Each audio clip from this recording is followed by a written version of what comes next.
Alright, this is going to be kind of a crude example of how you can make your own uh, bug zapper, bug zapping cage. Um, well, there really is no instructions for it. You kind of have to have your own ingenuity about what you can use. Like this over here used to be a juicer. Uh, I took this bottom part of an old broken juicer and um, put this piece right here, which is apart from a hose, attached it on there so a bulb could be screwed on, and made it so you could run wires through the inside of this, and you can have a cage actually sit on. I had actually had a cage sitting on this plastic and another cage around it, and there was a spark between the two cages. Um, actually, I had a cage sitting on the plastic. And another cage sitting on the same plastic, and it started to spark through the plastic between the two cages. And that's why you got to be careful of how you insulate between the two cages where the high voltage output is.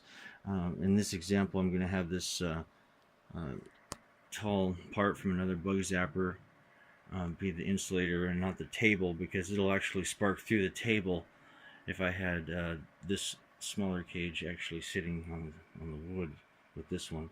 So real quickly, just gonna kind of show how you can find the gap size.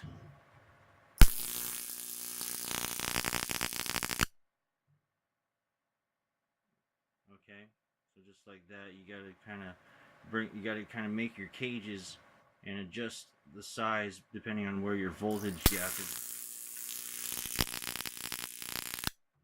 Like mine, I gotta have it about that size. So go ahead and turn it off and disconnect this. All right. Just go ahead and reconnect that. Okay, see, so I went ahead and put the cages around each other, and as you can see, I tried to make that gap size about the same as where I had it when I was bringing the two cages together. You see that? So I have one wire going to the inner cage and one wire going to the outer cage, and that's the two high voltage output electrodes. So we'll go ahead and it's starting to spark. Starting to spark to the wire down here that's touching the cage. It'll spark through the insulator.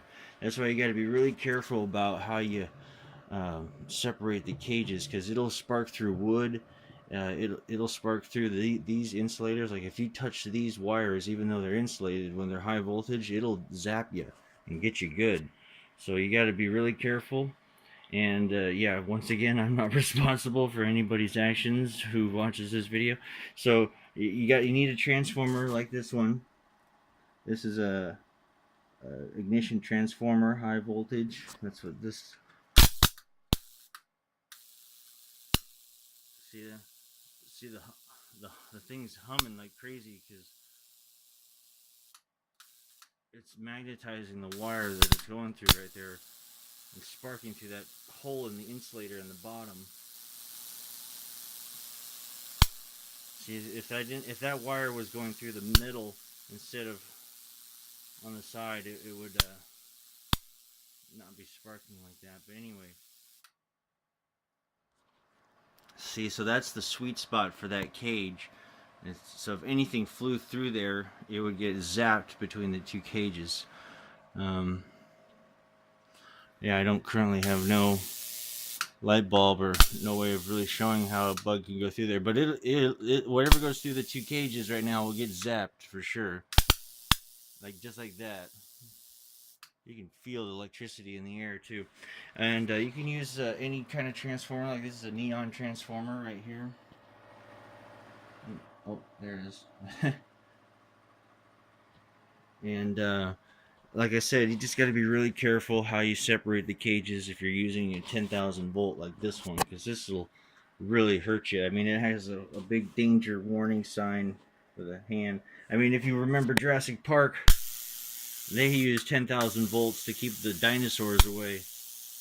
Let me see if I can make a spark here. See, I see. Oh, see, it's going through the insulator down there. See. All right. Well, anyway, be very careful. Make sure you have a way of cutting the power, immediately. Make sure you have a way of, separating the cages without burning yourself like this. This is, I'm sure everybody knows what that is right there. And yeah, you make your own bug zapping cage. You just got to make the size of the mesh, the size of the gap, and figure out a way to put a bulb inside like I did over here with this. And yeah, that's how you do it. That's my layout of how you can, of instructions, because you got to build it yourself. Anyway, good luck, and yeah, once again, don't hurt yourself.